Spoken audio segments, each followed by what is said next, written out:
JP got banged up. JP tried to come back and maybe could have, but Isaac was rolling and did a good job.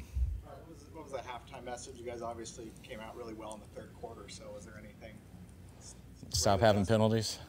Stop having penalties. There was no message. It was we got to stop hurting ourselves.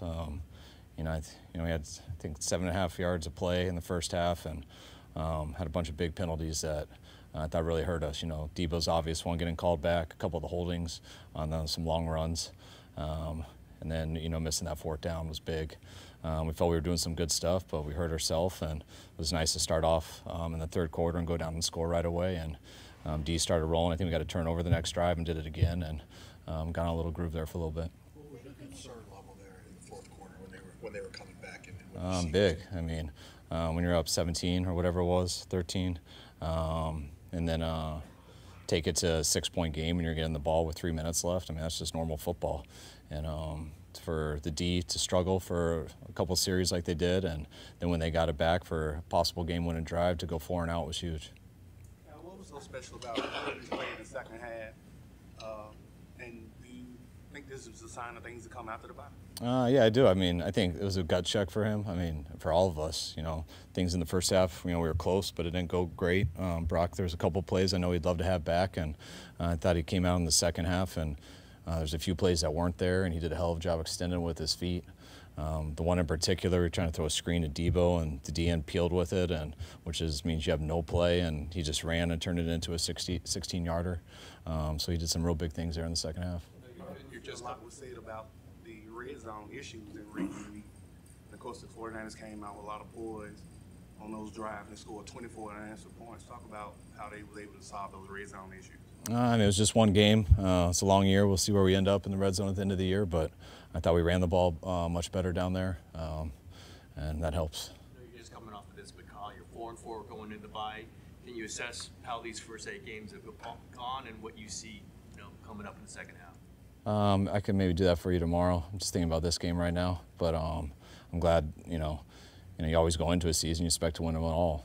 So you're not exactly where you want to be, but going into this game, we knew this was a big win. We didn't want to be 3-5 going into the bye week, having your backs against the wall like that. Getting that win was huge. Being 4-4, not at all the record that we wanted when we set out. But when you look at our division and everything, feeling a real good spot, and especially finishing it here with a win. Hopefully we can take some time off, rest a little bit, get a couple guys back hopefully, and come back and string some wins together here in the second half. Since he was a rookie. What is it about him that can? Okay, go ahead, Jerry. Since he was a rookie, if you that was nice.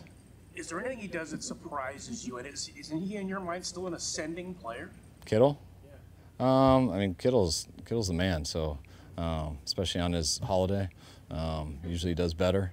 But there's a couple of things in the first half, and just like Brock, that he missed. A couple he would have loved to have back, and he came back in the second half and just played as good as you can. Going back to Garendo, I'm taking this one. Going back to Garendo, what do you think? What do you attribute kind of his surge of confidence to in the last several weeks? Because there's certainly been a marked difference in how he's been running.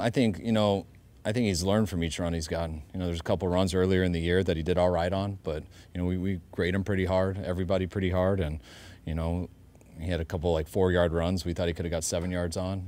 We go pretty hard on him, and then you watch how he takes that to practice. And everything we've really kind of been pushing him with, he's been real coachable. He's not a sensitive guy. He's real detailed, and he's very poised for a rookie. Things aren't too big for him, and didn't get a lot of preseason, but once he got healthy there and throughout this year, I feel he's gotten better each week. Following up on that Kittle question, as you draw up a game plan with receivers hurt like you have, how comforting is it sort of to have a tight end like that who's been so reliable for so long and obviously has a rapport with Brock? It's very comfortable. I mean, it was a challenge, losing some of these guys, losing BA last week and not having Juwan, Debo being a little banged up and then not having him there late in the game. You need everyone to step up, and I thought a lot of guys did, and Kittle did in a huge way. You talked about Garendo, Pearsall, a big third down catch. You're playing Mustafa, you're playing Green, you got obviously Pooney. In the middle of the game or even after, does it hit you like, my God, this rookie class, if you didn't have them, something else would be happening this season? I mean, yeah, mean, I think about that a lot during the week. I mean, that's who we're practicing a lot with during the week. You know, we went into this year, we thought it'd be real hard for a lot of the rookies to earn starting positions, just where our team was at. But we believed that they were going to give us some real good depth, and you hope to have some good luck and stuff and not have to get to that. But we haven't in all areas, and unfortunately that a lot of those guys are players. They showed it in preseason, and when their number's been called, they've all come in and done their job, and they all continue to get better too. What happened on the sack? When you're up 6, the sack on the last or second to last drive for you guys, what happened on that play, and how impressive was it for Brock to be able to hold on? Oh, on the one that he got sacked on? Oh yeah, they had everyone up at the line of scrimmage, so we had a can, which is just how we get out of plays, audible. Which he had Ricky all wide open, but the guy in the line of scrimmage hit it so hard and he couldn't get it off. So it was really an unbelievable play by Brock not fumbling it. How big of a threat is Brock as a scrambler, and what does that aspect of his game add to the offense? It just adds another tool. I mean, it's really tough, the heat of battle, just with all those plays and situations that, you know, you get sometimes where if the guys aren't open and things that the play's over, or just when someone you know, misses in the pocket and someone gets there, it usually ends fast. But Brock's got the quickness to get away from people. He's got a kind of feeling when to hit it, and he was awesome today with his scrambling, and he's been awesome all year with it. Debo's ribs and Renardo's ankle, do you have any indication of how serious they are yet? I don't. There was some discussion in Seattle if Garendo actually meant to slide. He maintained, of course he did, but obviously there's no doubt on this one. I guess, do you agree with that? And it's pretty heads up for a rookie. I mean, is that something he was told before that? Yeah, we told him on this one. No. But he listened at least. It's hard to turn that down when you're running in, and I'm glad he did it for the second time. But this one was much better.